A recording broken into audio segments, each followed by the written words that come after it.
Okay start. ठीक है। Last class में हम लोगों ने रिसोर्सेज के बारे में हम लोगों ने पढ़ना शुरू किया था और टाइप्स ऑफ रिसोर्सेज हम लोगों ने शुरू कर दिया था। ठीक है, तो उसका एक बहुत अच्छा पिक्चर मुझे मिल गया, तो वो मैं पहले आप लोगों को दिखा देता हूं। ये देखिए, ये हमारी अर्थ है और इस अर्थ पे जो भी रिसोर्सेज हैं वो लिमिटेड हैं। ठीक है, इसीलिए हम इकोनॉमिक्स को एज ए सब्जेक्ट हम पढ़ रहे हैं। इकोनॉमी क्या होता है वो हम बाद में आएंगे। ठीक है, अब ये लिमिटेड रिसोर्सेज हैं और हमको इनको इस तरीके से यूटिलाइज करना है ताकि हमारा जो मतलब कि हमारा जो जीवन है वो तो सरल हो, लेकिन जो हमारी आने वाली पीढ़ियां हैं उनका जीवन भी सरल बने।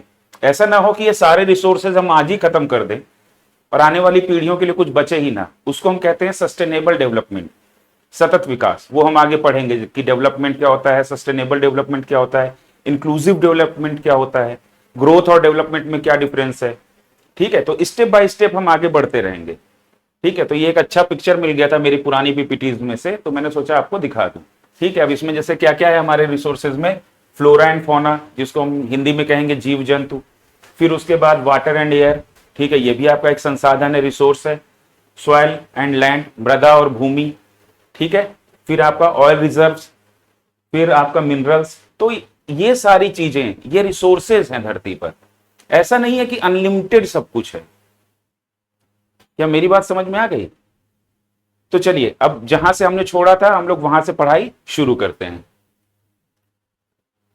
ठीक है, तो हम पढ़ रहे थे टाइप्स ऑफ रिसोर्सेस। ठीक है,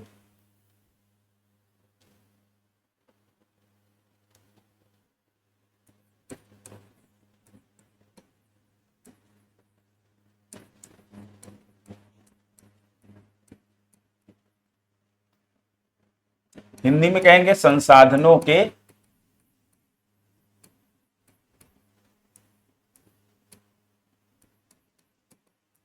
प्रकार। ठीक है, संसाधनों के प्रकार साथ में लिखते चलिएगा। तो पहले लिस्ट बना लेते हैं। पहला क्या है? नेचुरल रिसोर्स, जिसको हम कहते हैं प्राकृतिक संसाधन।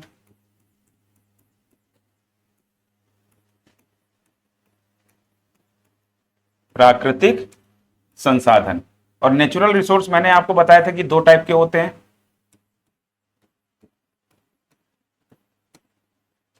नवीकरणीय यानी कि रिन्यूएबल,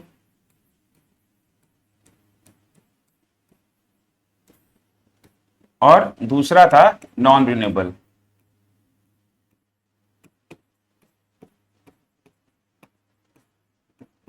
जिसको हिंदी में कहते हैं गैर नवीकरणीय।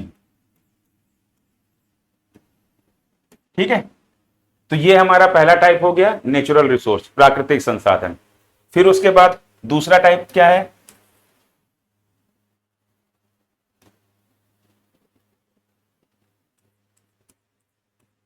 Man made resources,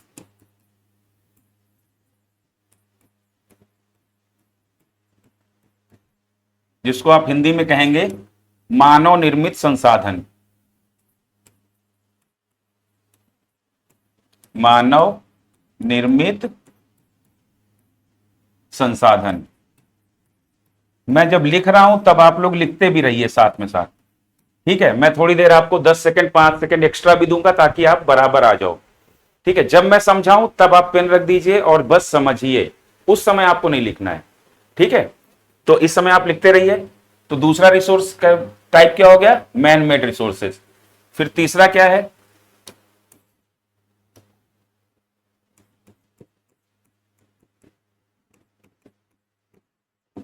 human resource. ठीक है, हिंदी में कहेंगे मानव संसाधन। ठीक, तो ये तीन प्रकार के रिसोर्स आपके हो गए।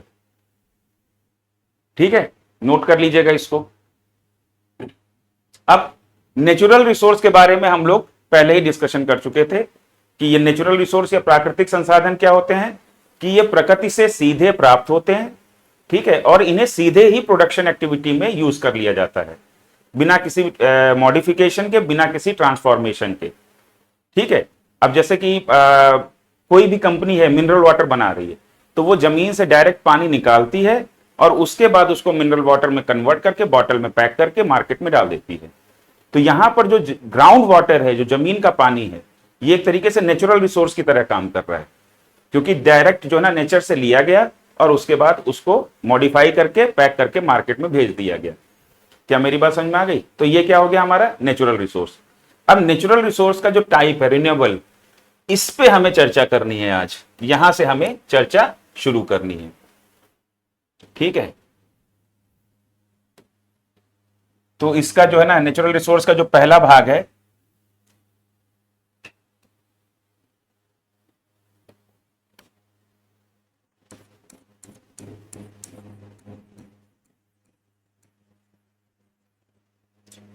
रिन्यूएबल रिसोर्स,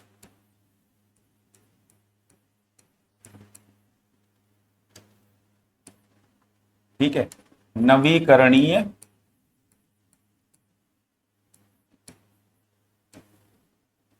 संसाधन।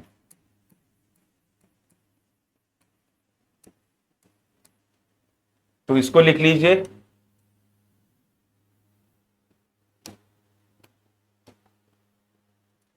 these resources are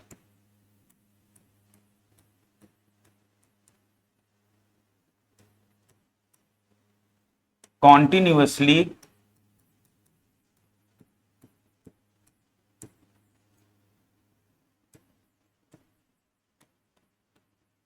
generated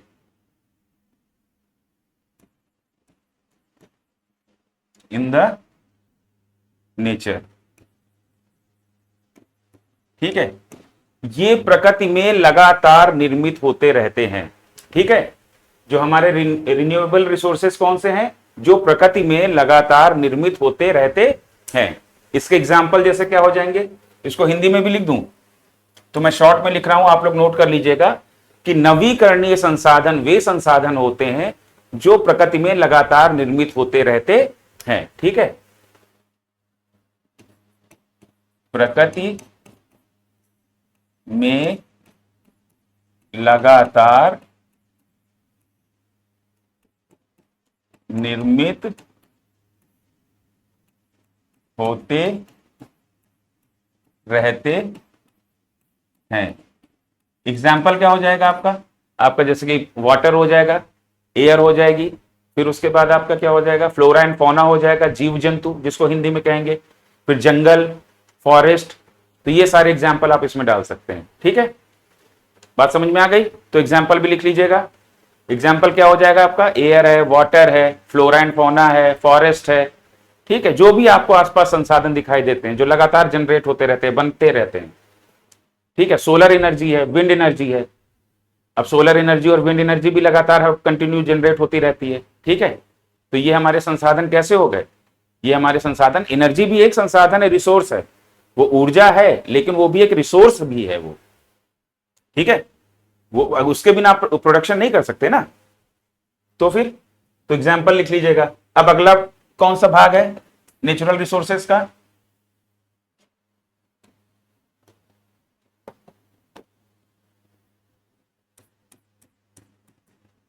non renewable, non renewable यानी कि गैर नवीकरणीय संसाधन,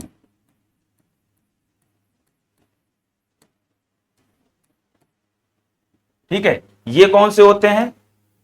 ये वे संसाधन होते हैं जिनके निर्माण में करोड़ों वर्ष लगते हैं, ठीक है। ये कौन से संसाधन हैं? ये वे प्राकृतिक संसाधन हैं जिनके निर्माण में करोड़ों वर्ष लगते हैं। उन्हें हम क्या कहते हैं? गैर नवीकरणीय संसाधन या नॉन रिन्यूएबल रिसोर्सेस, ठीक है। तो इसको लिख लेते हैं।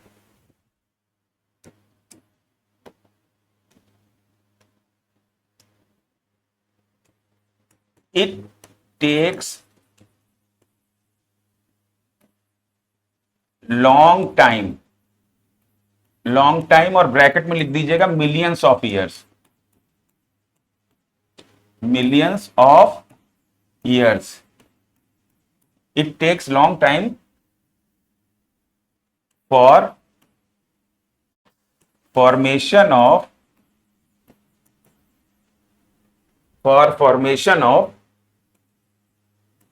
these resources। ठीक है, इन संसाधनों के निर्माण में लंबा समय लगता है, यानी कि करोड़ों साल। ठीक है, लिख लेंगे। ठीक है,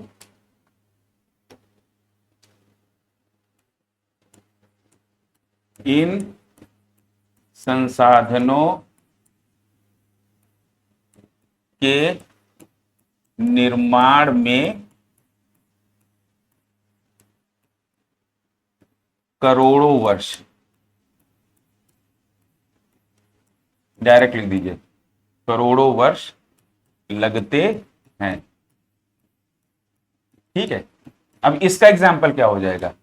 इसका एग्जाम्पल आपका जैसे कोयला, ठीक है, आपका मिनरल्स, मेटल्स, ठीक है, और आपका क्या हो जाएगा? पेट्रोलियम प्रोडक्ट्स, पेट्रोलियम जो आपका है, नेचुरल गैस। ठीक है, तो जो आपका जो पेट्रोल है, जो जिसको आप ये कह दो कि जीवाश्म ईंधन, फॉसिल फ्यूल, तो फॉसिल फ्यूल, कोल और आपका मिनरल्स, ये सारी चीजें जो है ना, ये रिसोर्सेज जो हैं, इनके निर्माण में करोड़ों वर्ष लगते हैं। ठीक है, तो एग्जाम्पल क्या लिखेंगे आप?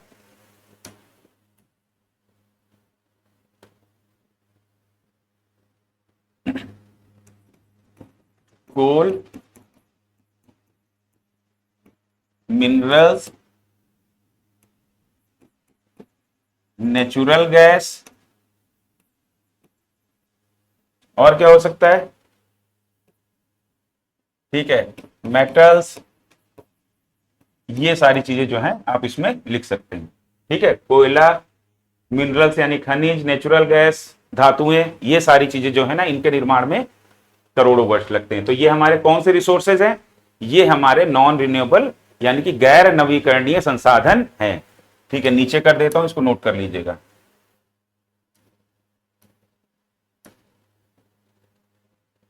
ठीक, नोट कर लीजिए, 10 सेकंड, 5 सेकंड दे रहा हूं आपको।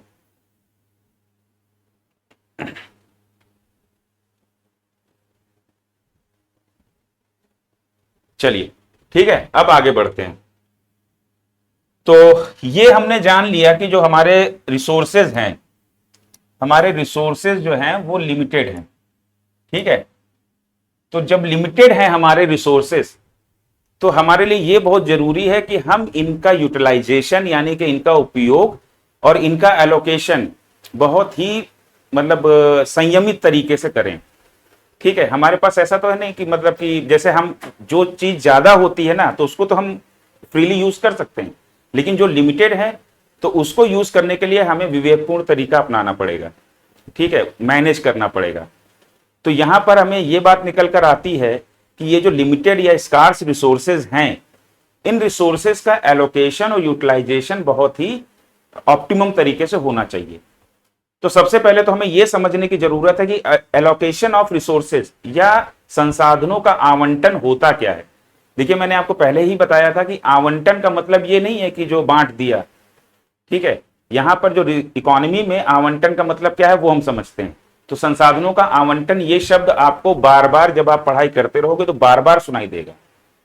ठीक है, तो इन शब्दों की क्लैरिटी आपके दिमाग में होनी चाहिए। देखिए, प्रीलिम्स में दिक्कतें जो है ना, कहते हैं कि हाँ पढ़ के तो सब गए थे, आ भी रहा था, लेकिन क्वेश्चन जो है ना, क्वेश्चन में आदमी उस समय ज्यादा एक्स्ट्रा टाइम क्यों लेता है?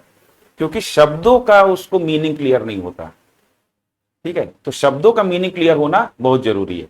तो एलोकेशन ऑफ रिसोर्सेस क्या होता है ये समझते हैं।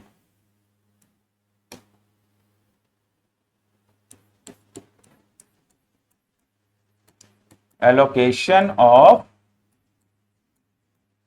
रिसोर्सेस, ठीक है, हिंदी में कहेंगे संसाधनों का आवंटन।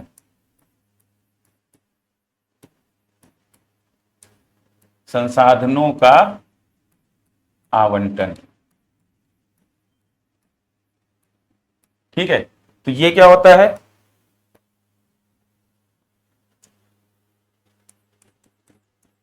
Management of resources for production of goods and services. वस्तुओं और सेवाओं के उत्पादन के लिए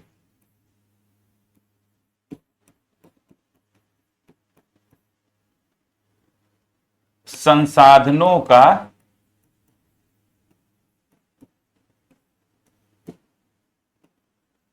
प्रबंधन। ठीक है, यही आपका कहलाता है एलोकेशन ऑफ रिसोर्सेज। अब इसमें प्रबंधन या मैनेजमेंट आप क्या करते हैं? मैनेजमेंट हम ये करते हैं कि कौन सा संसाधन कितना, सॉरी, कौन सी वस्तु और सेवा वो कितनी प्रोड्यूस करनी है। ठीक है, अब जैसे कई तरीके की वस्तुएं और सेवाएं होती हैं। कुछ वस्तुएं और सेवाएं हैं कि जो आवश्यकता की हैं, कुछ होती हैं कि जो लेविश लाइफस्टाइल जीने के लिए होती हैं, लग्जीरियस होती हैं। ठीक है, तो किस तरीके की वस्तु और सेवा का प्रोडक्शन करना चाहिए, कि कितने रिसोर्सेज हमें किस तरफ भेजने हैं। रिसोर्सेज तो लिमिटेड है ना। अब आपके पास अगर मान लीजिए, देखिए इधर ये लिख लिया ना आप लोगों ने। अब देखिए ये मान लीजिए ये हमारा भारत देश के पास ये पूरे इतने सारे रिसोर्सेज हैं। मान लीजिए ये एक बॉक्स में है। अब रिसोर्सेज तो इतने ही हैं। अब इन रिसोर्सेज से आप चाहें तो लग्जरी की वस्तु एवं सेवा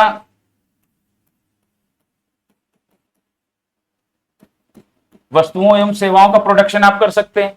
ठीक है, और या तो चाहें आप नीड्स, मतलब क्या आवश्यकता है, बेसिक नीड्स की वस्तुओं और सेवाओं का प्रोडक्शन आप कर सकते हैं, या फिर आप दोनों में बैलेंस भी क्रिएट कर सकते हैं।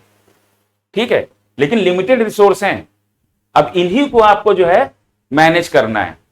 तो इन जो हमारे पास लिमिटेड रिसोर्स हैं उनसे हमें किस प्रकार की वस्तुओं और सेवाओं का उत्पादन करना है। ठीक है, इसका जो मैनेजमेंट है, ये जो मैनेजमेंट है, ठीक है, यही कहलाता है एलोकेशन, संसाधनों का आवंटन। ठीक है, आवंटन आप इस तरीके से भी समझ सकते हैं कि उपलब्धता, किस प्रकार की वस्तुओं और सेवाओं का उत्पादन होना है, कितना होना है, इन सारी चीजों को मैनेज करना, इसके लिए संसाधनों को उपलब्ध कराना ही संसाधनों का आवंटन या एलोकेशन ऑफ रिसोर्सेस कहलाता है। क्या मेरी बात समझ में आ गई?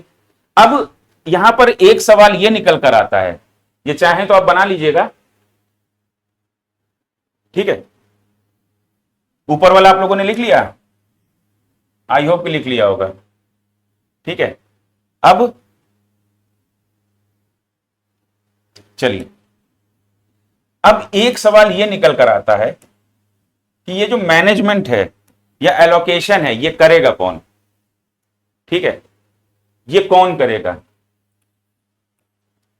ये गवर्नमेंट करेगी या मार्केट करेगा या दोनों मिलकर करेंगे? ठीक है, तो ये मैनेजमेंट कौन करेगा, ये it depends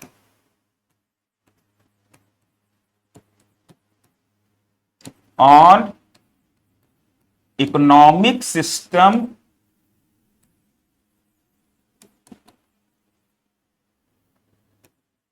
of A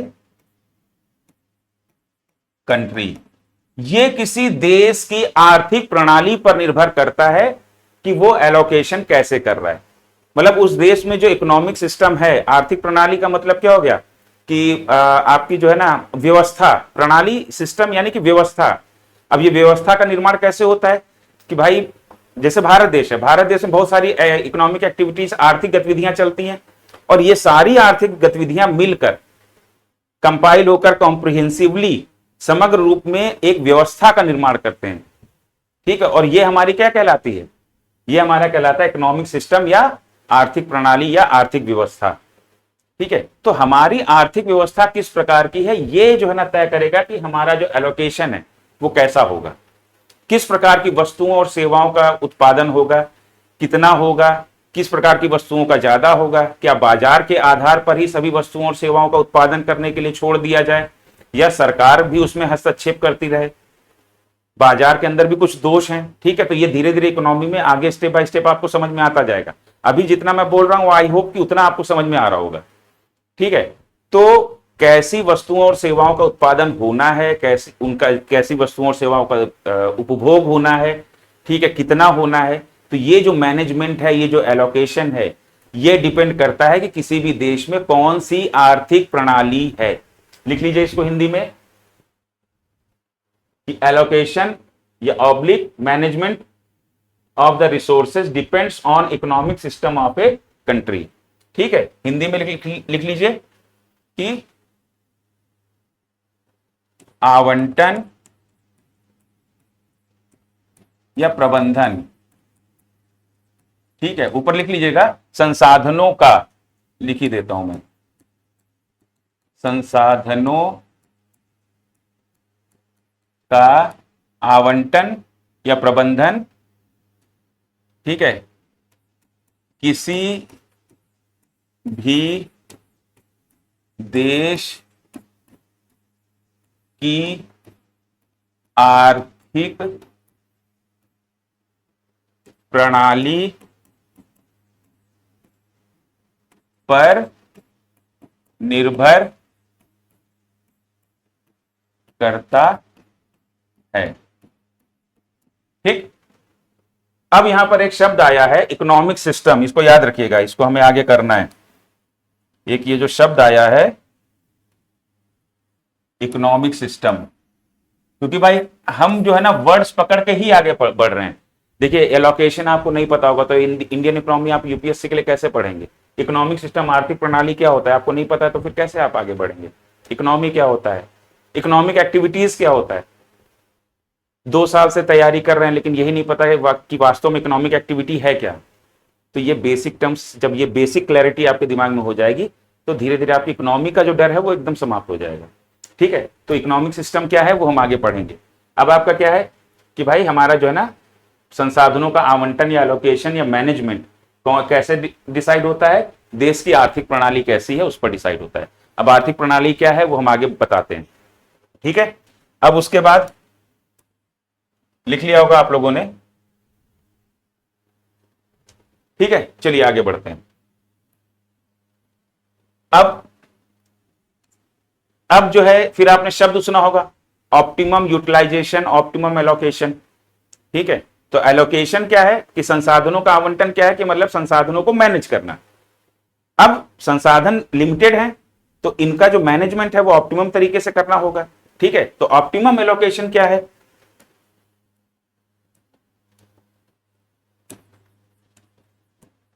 optimum allocation of resources. ठीक है, हिंदी में लिखेंगे संसाधनों का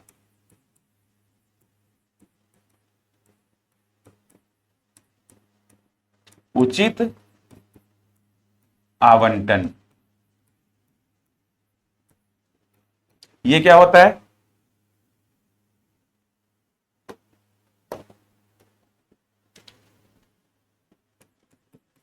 पहले लिख लीजिए management of resources in such a way that there is a balance between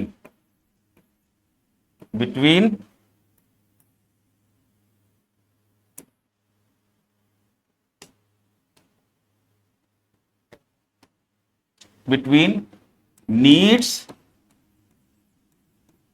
and wants. ठीक है, management of resources in such a way that there is a balance between needs and wants. ठीक है, तो optimum allocation का मतलब यह हुआ, संसाधनों के उचित आवंटन का मतलब यह हुआ कि रिसोर्सेस को, संसाधनों को इस प्रकार प्रबंधित करना कि आवश्यकताओं और इच्छाओं के बीच में एक बैलेंस बना रहे। इच्छाएं क्या है? इच्छाएं तो हमेशा इंसान की होती है कि मतलब लग्जीरियस इच्छाएं होती है ना। कोई इंसान की इच्छा ये थोड़ी ना होती है कि मतलब मैं आज जमीन पे सो जाऊं, या फिर मुझे जो है ना एक रोटी मेरा खाने का मन कर रहा है। इंसान की इच्छा होगी तो वो तो चाहता है कि मुझे फाइटर जेट मिल जाए, मैं एप्पल का फोन खरीद लूं, मेरे पास एप्पल का लैपटॉप हो, है ना, मेरे पास BMW हो। तो ये सारे, फिर लड़कियां या महिलाएं चाहेंगे कि हमारे पास हीरो का हार हो। तो ये सारी चीजें क्या है? ये लग्जीरियस आइटम्स हैं, इंसान की ये इच्छाएं हैं। ठीक है, तो इच्छाएं भी हो पूरी और उनकी जो आवश्यकताएं हैं वो भी पूरी हो जाएं। तो इस प्रकार से रिसोर्सेस को प्रबंधित करना कि इच्छाओं और आवश्यकताओं के बीच में एक बैलेंस बना रहे, ना ये कम पड़, ना इसमें कमी हो, ज्यादा से ज्यादा इसको जितना पूरा किया जा सकता है पूरा किया जा सके, और इसमें तो कमी होने का मतलब ही नहीं होता। आवश्यकताओं वाले कॉलम में तो मतलब ही नहीं है, उसके बाद अगर इसमें भी अगर भरपाई की जा सकती है तो की जाए। ठीक है, तो हिंदी में लिख लेंगे, संसाधनों का उचित आवंटन एडिंग है। हिंदी में लिखेंगे, संसाधनों का प्रबंधन इस प्रकार करना, संसाधनों का प्रबंधन इस प्रकार करना कि आवश्यकताओं एवं इच्छाओं के बीच में संतुलन बना रहे, कि इच्छाओं और आवश्यकताओं के बीच में संतुलन बना रहे। ठीक है, अब अगली बात निकल कर आती है, एक और शब्द आपने सुना होगा, यूटिलाइजेशन। तो आप समझ ही गए, उपयोग, संसाधनों का उपयोग किस लिए होता है, संसाधनों का प्रयोग किस लिए करते हैं हम? For production of goods and services. संसाधनों का प्रयोग हम किस लिए करते हैं? वस्तुओं और सेवाओं के उत्पादन के लिए।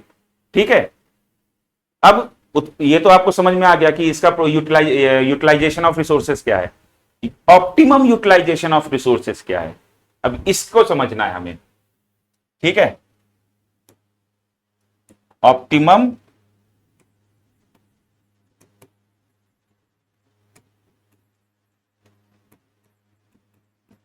यूटिलाइजेशन ऑफ रिसोर्सेस, संसाधनों का उचित उपयोग। हेडिंग डाल लीजिए, संसाधनों का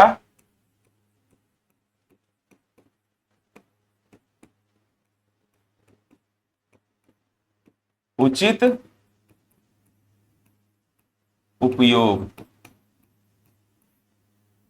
ठीक है, ये क्या है पहले लिख लेते हैं।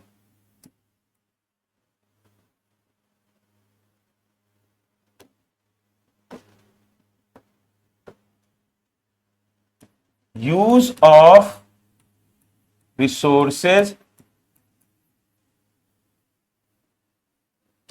in such a way that there should be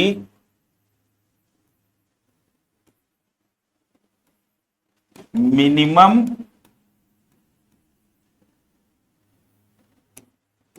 wastage and maximum production. ठीक है, किसी भी चीज को अच्छी तरीके से उपयोग करने का मतलब क्या हुआ कि उसमें बर्बादी कम हो और उससे जो है ना ज्यादा से ज्यादा आउटपुट ले पाए, यही सदुपयोग है। सदुपयोग तो यही है ना। अब जैसे हम किसी भी चीज का सदुपयोग करना, जैसे आपके पास कोई बुक है तो उस बुक का सदुपयोग आप कैसे कर सकते हैं कि उस बुक से आप ज्यादा से ज्यादा ज्ञान अर्जित कर लें। तो संसाधनों का सदुपयोग, संसाधनों का ऑप्टिमम यूटिलाइजेशन या विवेकपूर्ण उपयोग क्या होगा कि हम संसाधनों का ज्यादा से ज्यादा इस्तेमाल कर सकें, उनसे जो आउटपुट है, प्रोडक्शन है, हम ज्यादा से ज्यादा ले सकें, बर्बादी कम हो। अब अगर इस एक पेन को बनाने के लिए अगर मान लीजिए 2 किलो प्लास्टिक बर्बाद हो रहा है, तो ये संसाधन, इसमें क्या वेस्टेज ज्यादा हो गया ना, तो ये तो संसाधनों की बर्बादी है। सदुपयोग का मतलब तो ये हुआ ना कि भाई जितना है तो इसमें काट छांट करके हल्का फुल्का बस निकल गया, फिर हमारा पेन तैयार हो गया। तो कम से कम वेस्टेज के साथ जो हमारा मैक्सिमम आउटपुट हो, यही हमारा संसाधनों का ऑप्टिमम यूटिलाइजेशन कहलाता है। तो लिख लीजिए, संसाधनों का उचित उपयोग। संसाधनों को इस प्रकार प्रयोग किया जाए, इंग्लिश वाले इसमें से इधर से लिख लेंगे, संसाधनों को इस प्रकार उपयोग किया जाए कि कम से कम वेस्टेज, वेस्टेज को हिंदी में क्या कहेंगे, नुकसान, मतलब कम से कम बर्बादी हो और अधिक से अधिक उत्पादन प्राप्त किया जा सके। कम से कम बर्बादी हो और अधिक से अधिक उत्पादन प्राप्त किया जा सके। क्लियर? तो ऑप्टिमम यूटिलाइजेशन ऑफ रिसोर्सेज समझ में आ गया। ठीक है, तो ये हमने संसाधनों के बारे में पढ़ लिया।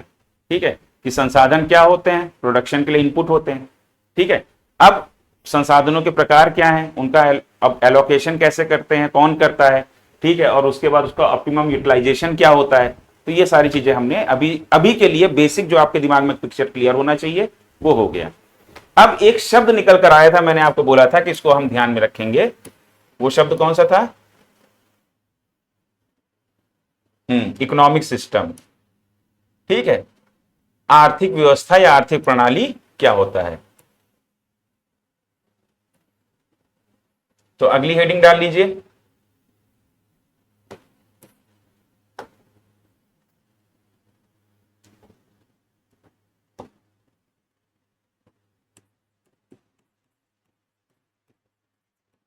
Economic system. हिंदी में लिख लीजिए, आर्थिक प्रणाली। ठीक है, पहले लिख लेते हैं। मैं ज्यादा तेज तो नहीं चल रहा हूं, अगर आपको ऐसा लगता है तो आप दोबारा से सुन लीजिएगा। मैं शब्द सा शब्द आपको हर चीज क्लियर करता चल रहा हूं, और इतना कोई हार्ड एंड फास्ट तो है नहीं, कुछ ना कुछ तो आपने पहले भी सुना ही है। ठीक है, तो मुझे नहीं लगता ज्यादा तेज है, लेकिन फिर भी अगर कुछ हो तो आप लोग जो है ना जरूर बता दीजिएगा। ठीक है, अब कैसे बताएंगे तो कमेंट आप कर सकते हैं, नहीं तो मैंने आपको अपना नंबर दिया ही है। ठीक है,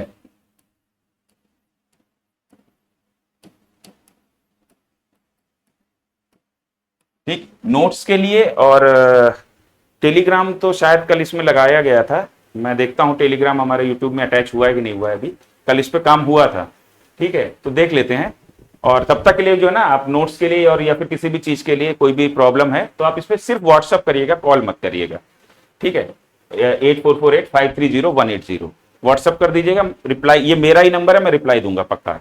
ठीक है, अब उसके बाद आर्थिक प्रणाली, इकोनॉमिक सिस्टम क्या होता है, तो पहले हम इसको लिख लेते हैं। ठीक है,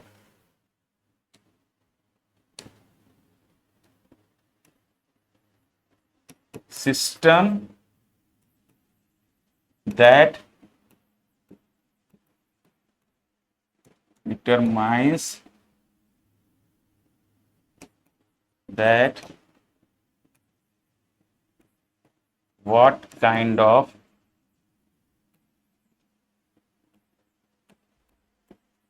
goods and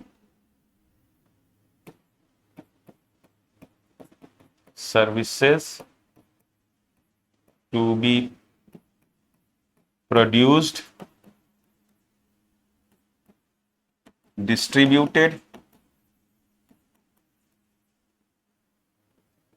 and consumed। ठीक है, सिस्टम क्या होता है, इकोनॉमिक सिस्टम क्या होता है। ठीक है, तो system that determines that what kind of goods and services to be produced, distributed and consumed. ठीक है, in economy, in an economy। अब इकोनॉमी क्या है, अभी तो हम लोग इकोनॉमिक्स पे चल रहे हैं। इकोनॉमी क्या है, बस इसके जस्ट बाद इकोनॉमी के बारे में ही पढ़ेंगे, अर्थव्यवस्था। इकोनॉमी को हिंदी में क्या कहते हैं, अर्थव्यवस्था। और इकोनॉमिक्स क्या है, अर्थशास्त्र।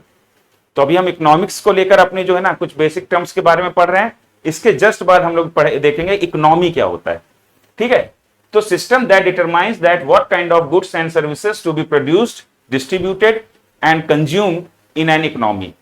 ठीक है, तो आर्थिक प्रणाली वह प्रणाली होती है, हिंदी में लिख लीजिए, आर्थिक प्रणाली वह प्रणाली होती है जो यह तय करती है कि अर्थव्यवस्था में किस प्रकार की वस्तुओं एवं सेवाओं का उत्पादन, वितरण एवं उपभोग करना है या होगा। ठीक है, उपभोग करना है। ठीक है, तो इकोनॉमिक सिस्टम क्या है, देखिए मैंने आपको भी थोड़ी देर पहले ही बताया। अब जैसे मान लीजिए कि लिख लिया होगा आप लोगों ने ना, अब ये हमारा भारत देश है मान लीजिए। ठीक है, मैं जब भी पढ़ाऊंगा मेरा भारत देश ऐसा ही बनेगा, क्योंकि अब रियल पिक्चर तो मैं नहीं बना पाऊंगा। ठीक है, तो जस्ट मान लीजिए ये हमारा भारत देश है। अब इस भारत देश के अंदर बहुत सारी इकोनॉमिक एक्टिविटीज चल रही हैं। ठीक है, और वो इकोनॉमिक एक्टिविटीज चल क्यों रही हैं, क्योंकि वस्तुओं और सेवाओं का उत्पादन करना है, उनका वितरण करना है, ठीक है, उनका उपभोग करना है। अब किस प्रकार की वस्तुएं और सेवाएं प्रोड्यूस की जाएंगी, ये डिपेंड करेगा हमारे इकोनॉमिक सिस्टम, आर्थिक प्रणाली पर। अभी आपको नहीं क्लियर हुआ है तो अब मैं आपको टाइप्स बताता हूं, उसके बाद आपको क्लियर हो जाएगा। टाइप्स ऑफ इकोनॉमिक सिस्टम क्या कौन कौन से हैं। ठीक है, capitalist economic system, socialist economic system, mixed economic system और कम्युनिस्ट इकोनॉमिक सिस्टम। पूंजीवादी आर्थिक प्रणाली, समाजवादी आर्थिक प्रणाली, मिश्रित आर्थिक प्रणाली और साम्यवादी आर्थिक प्रणाली। अब आपको समझ में आ गया, अब आपको यह चीज क्लियर हो रही है धीरे धीरे कि हां, आर्थिक प्रणाली क्या होती है, जो यह तय करती है कि अर्थव्यवस्था में किस प्रकार की वस्तुओं और सेवाओं का उत्पादन होगा, वितरण होगा और उपभोग होगा। अब कम्युनिस्ट इकोनॉमिक सिस्टम अगर आप देखें तो उसमें कौन तय करता है, साम्यवादी आर्थिक प्रणाली। साम्यवादी आर्थिक प्रणाली में सब कुछ सरकार तय करती है, यहां तक कि आपको पानी कौन सा पीना है, किस तरह का पीना है, कपड़े कैसे पहनने हैं। अब कपड़ा पहनना भी तो कंजम्पशन हुआ ना, कैसा खाना खाना है। ठीक है, तो ये सारी चीजें तय करता है कौन, इकोनॉमिक सिस्टम। तो अभी आपको समझ में आ गया कि इकोनॉमिक सिस्टम, अब तो आपको रटना नहीं पड़ेगा ना। अब जैसे पूंजीवादी आर्थिक प्रणाली, तो पूंजीवादी आर्थिक प्रणाली में किस प्रकार की वस्तुओं और सेवाओं का उत्पादन होगा, यह तय कौन करता है, बाजार तय करता है। और बाजार में यह कैसे तय होता है, डिमांड और सप्लाई के आधार पर। ठीक है, तो आर्थिक प्रणाली की डिफिनीशन अब आपको क्लियर हो रही है जब मैंने इसके टाइप्स बता दिए। हो रही कि नहीं हो रही है, यानी कि जो व्यवस्था है जो हमारे देश में, जैसे भारत में है, भारत ये हमारा इंडिया है मान लीजिए।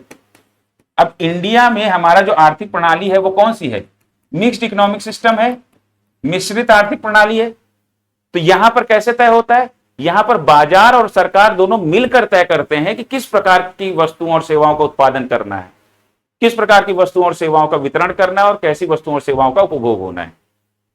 यहां बाजार भी तय कर रहा है, और बाजार तय कर रहा है तो वहां पर लोगों की भी मर्जी है ना, क्योंकि डिमांड सप्लाई को, डिमांड कौन कर रहा है, लोग कर रहे हैं, और सप्लाई कौन कर रहे हैं, लोग कर रहे हैं। क्या मेरी बात समझ में आ गई कि नहीं आ गई। तो अब ये जो है ना इकोनॉमिक सिस्टम आर्थिक प्रणाली की परिभाषा समझ में आई कि इकोनॉमिक सिस्टम आर्थिक प्रणाली वह प्रणाली है या वह व्यवस्था जो यह तय करती है, किसी भी अर्थव्यवस्था में यह तय करती है कि किस प्रकार की वस्तुओं और सेवाओं का उत्पादन होगा, वितरण होगा और उपभोग होगा। वो हमारा क्या कहलाता है, इकोनॉमिक सिस्टम आर्थिक प्रणाली। ठीक है, अब इकोनॉमिक सिस्टम के टाइप मैंने बता दिए हैं, फिर भी आप लिख लीजिए।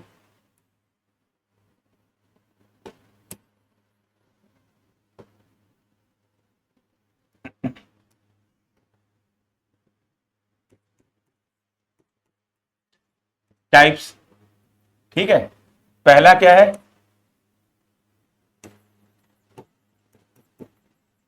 कैपिटलिस्ट इकोनॉमिक सिस्टम, ठीक है, हिंदी में लिखेंगे पूंजीवादी आर्थिक प्रणाली। दूसरा सोशलिस्ट इकोनॉमिक सिस्टम, समाजवादी आर्थिक प्रणाली। तीसरा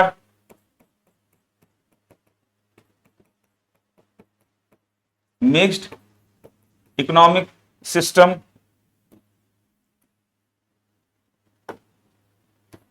मिश्रित आर्थिक प्रणाली। और चौथी कौन सी प्रणाली है?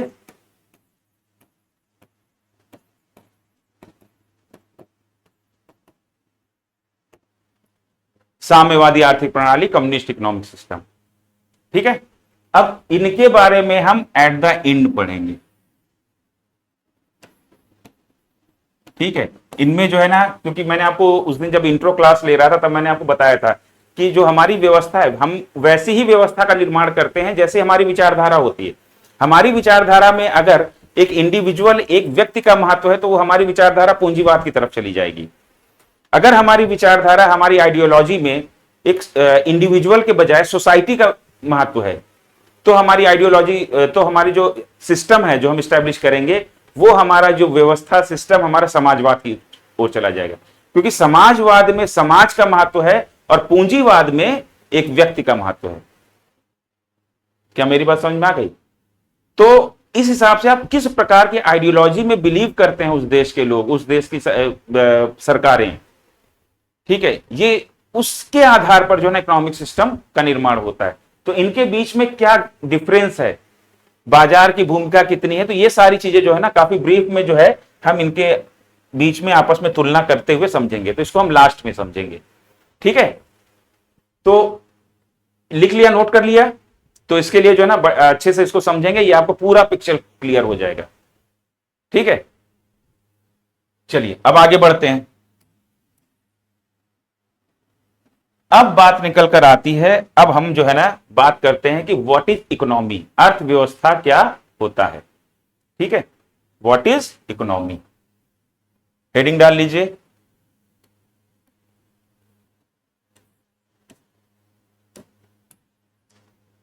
दूसरा कलर,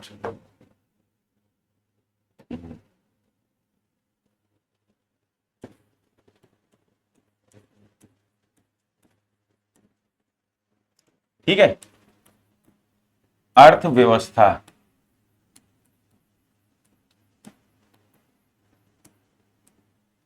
पहले समझ लेते हैं। देखिए, ये हमारा भारत देश है, ये हमारा भारत देश है। इसके अंदर बहुत सारी इकोनॉमिक एक्टिविटीज चल रही हैं, आर्थिक गतिविधियां चल रही हैं। अब आर्थिक गतिविधियां क्या होती हैं मैं बताता हूं, ठीक है, लेकिन अभी जो है ना आर्थिक गतिविधियां चलिए सुन लीजिए, बाद में लिख लेंगे। आर्थिक गतिविधि वो गतिविधि होती है जिस गतिविधि के साथ कीमत लगी हुई हो। ऐसा कोई भी कार्य आप कर रहे हैं जिसके साथ कीमत लगी हुई है, तो आपके द्वारा जो कार्य किया जा रहा है वो आपका आर्थिक गतिविधि या इकोनॉमिक एक्टिविटी कहलाती है। Any activity attached with the cost is called economic activity. ऐसी कोई भी गतिविधि जिसके साथ कीमत जुड़ी हुई हो उसे इकोनॉमिक एक्टिविटी कहते हैं। ठीक है, आप भोजन कर रहे हैं ये इकोनॉमिक एक्टिविटी नहीं है, लेकिन आप अगर एक होटल में जाकर बैठकर भोजन कर रहे हैं तो ये आपका इकोनॉमिक एक्टिविटी है। क्योंकि बात ये नहीं है कि वहां पर आप पे कर रहे हैं, पे तो आप घर में भी तो खरीद के लाए हैं ना, लेकिन जब आप जिस समय खरीद रहे थे तो उस समय आप इकोनॉमिक एक्टिविटी कर रहे थे। आप सो रहे हैं तो ये इकोनॉमिक एक्टिविटी नहीं है। लेकिन आप जो है ना स्पेस स्टेशन पे गए, अंतरिक्ष में चले गए, वहां पर आपको 14 दिन रुकना है, तो वहां पर आप अगर सो रहे हैं तो वो आपकी इकोनॉमिक एक्टिविटी है।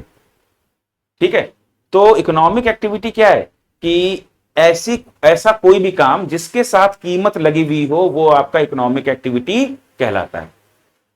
अब भारत में बहुत सारी इकोनॉमिक एक्टिविटीज चल रही हैं, ठीक है, और ये जो इकोनॉमिक एक्टिविटीज हैं ये मिलकर भारत के अंदर एक व्यवस्था का निर्माण करती हैं। भारत के अंदर एक व्यवस्था का निर्माण करती है। ठीक है, एक आर्थिक प्रणाली, आर्थिक सिस्टम भारत के अंदर क्रिएट करती हैं। ठीक है, और इस व्यवस्था का अध्ययन ही हम जो करते हैं उसे हम एक विषय के रूप में उसे ही हम कहते हैं अर्थव्यवस्था। उसे ही क्या कहते हैं हम? अर्थव्यवस्था। अब अर्थव्यवस्था क्यों? क्योंकि हम इकोनॉमिक एक्टिविटीज के रिगार्डिंग पढ़ रहे हैं ना। भारत में जो इकोनॉमिक एक्टिविटीज हो रही हैं उनके रिगार्डिंग हम पढ़ रहे हैं इस विषय के अंतर्गत। ठीक है, तो इस जो इकोनॉमिक सिस्टम है उसको जो हम पढ़ रहे हैं, तो वो जो है हमारा क्या कहलाता है एज ए सब्जेक्ट? वो हमारा कहलाता है इकोनॉमी। ठीक है, तो इसको लिख लीजिए।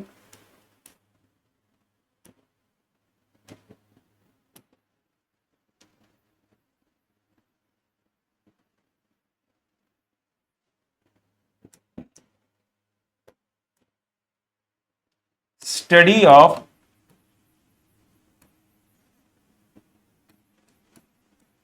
Economic activities taking place in a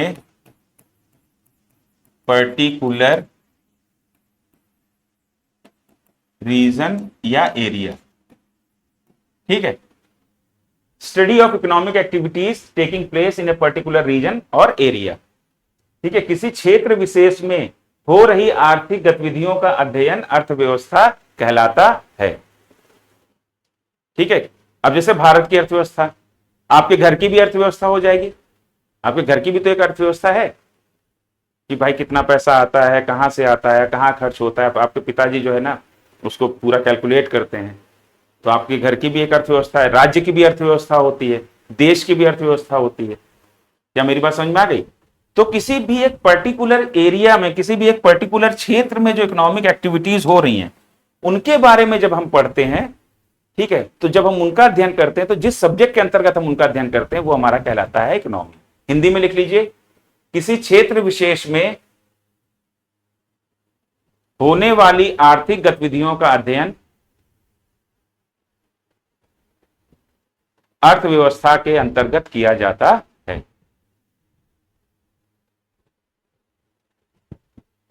clear है?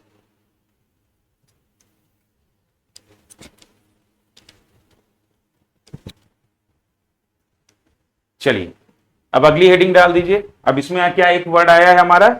Economic activities. इकोनॉमिक एक्टिविटीज, ठीक है, यही हेडिंग डाल लीजिए। आर्थिक क्रियाएं।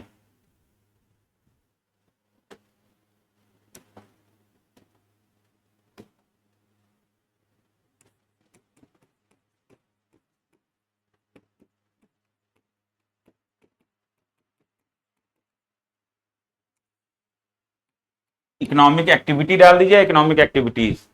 ठीक है, लिख लीजिए, समझा तो चुका ही हूं मैं। Any activity that is attached with the cost is called economic activity। कोई भी गतिविधि, हिंदी में लिख लीजिए, कोई भी गतिविधि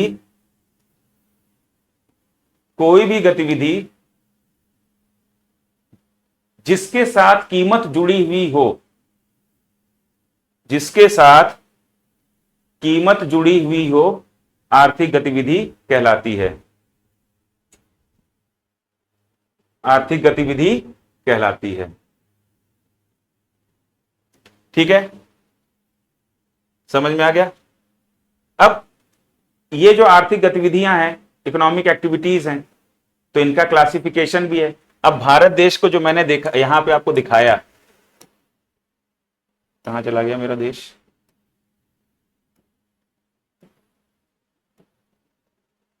चलो फिर से बना लेते हैं।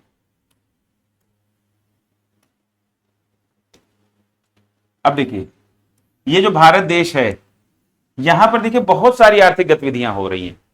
ठीक है, कुछ गतिविधियां जो है ना कृषि क्षेत्र से संबंधित हैं, कुछ गतिविधियां इंडस्ट्री से संबंधित हैं, ठीक है, कुछ गतिविधियां सेवाओं से संबंधित हैं।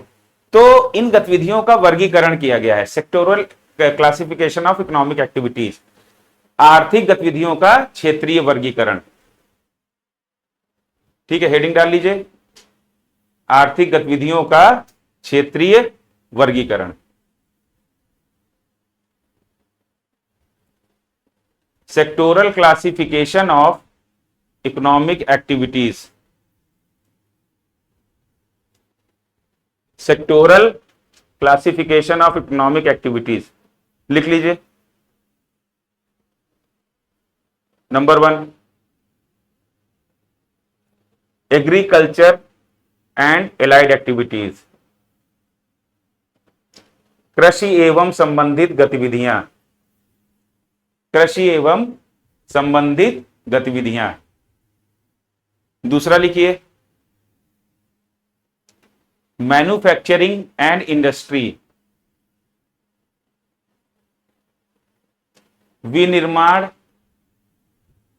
एवं उद्योग, मैन्युफैक्चरिंग एंड इंडस्ट्री, विनिर्माण एवं उद्योग। तीसरा लिखिए, सर्विस। ठीक है, तो इन 3 क्षेत्रों में जो है बांटा गया है इकोनॉमिक एक्टिविटीज को। एक और क्लासिफिकेशन है, प्राइमरी, सेकेंडरी, टर्सरी। ठीक है, तो वो क्लासिफिकेशन है, वो क्वाइनरी भी है, मतलब उसमें पंचमक तक है। ठीक है, प्राथमिक, द्वितीयक, तृतीयक, चतुर्थक, पंचमक।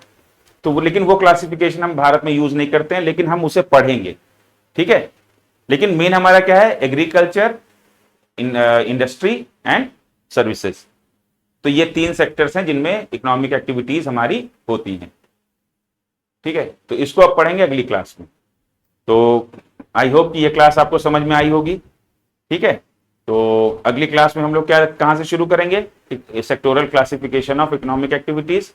नोट्स के लिए आप लोग जो है ना, नोट्स जो मैं बोल रहा हूं उसको लिखते जाइए, और नोट्स के लिए जो है ना कोशिश चल रही है टेलीग्राम को अटैच करने की। मैं इतना टेक्निकल होता तो पहले ही कर देता, और कोई नहीं, हो जाएगा। और बाकी नंबर तो मैंने आपको दे ही दिया है, कोई भी दिक्कत हो आप मुझे व्हाट्सअप कर सकते हैं बिना किसी प्रॉब्लम के। ठीक है, चलिए पढ़िए।